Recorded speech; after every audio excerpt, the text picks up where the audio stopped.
IMF से $1 अरब climate financing पहले इख्तिसादी जायजे के बाद मिलेगी। इज़राइल वजारत खजाना के मुताबिक वाशी टीम को अहदाफ मुकम्मल होने पर मार्च में इख्तिसादी जायजे के बाद क्लाइमेट फाइनेंसिंग का इंदिया मिला। तफसीलात लेंगे मुदस्सिर अली राना से। मुदस्सिर, आगाह कीजिएगा।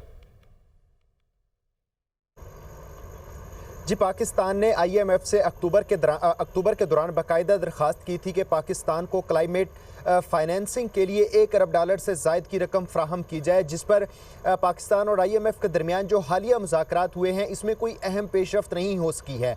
और ज़राए वज़ारत ख़ज़ाना की जानिब से मुझे ये बताया गया है कि पाकिस्तान और IMF के दरमियान क्लाइमेट फाइनेंसिंग पर दोबारा बातचीत जो मार्च के दौरान मुज़ाकरात होंगे, जो मौजूदा कर्ज प्रोग्राम है एक्सटेंडेड फंड फैसिलिटी के तहत, इसमें दोबारा इस पर बातचीत की जाएगी और उस इक़्तिसादी जायज़ा के बाद पाकिस्तान को क्लाइमेट फाइनेंसिंग का फ़ैसला हो सकेगा। ज़राए वज़ारत ख़ज़ाना की जानिब से बताया गया है कि मार्च के बाद क्लाइमेट फाइनेंसिंग की जो $1 अरब पाकिस्तान को कोटा के अकॉर्डिंग मिलना है उसका फ़ैसला किया जाएगा।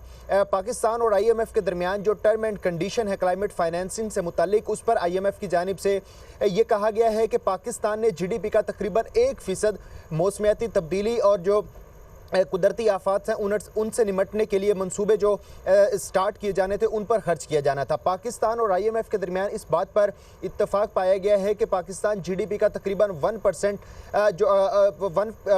के इक्वल जो आमदन होगी वो मौसमियाती तब्दीली के मंसूबों पर खर्च करेगा। साथ साथ ज़राए की जानिब से ये भी बताया गया है कि पाकिस्तान और IMF के दरमियान जो नेशनल अडाप्टेशन प्लान के तहत कबल अज़ वक्त वार्निंग सिस्टम है उसके इक़दामात पर भी जो शराइत है ये शामिल है और इस तमाम इक़दामात के बाद पाकिस्तान को IMF की जानिब से ठीक है, क्लाइमेट फाइनेंसिंग के लिए बहुत शुक्रिया आपका।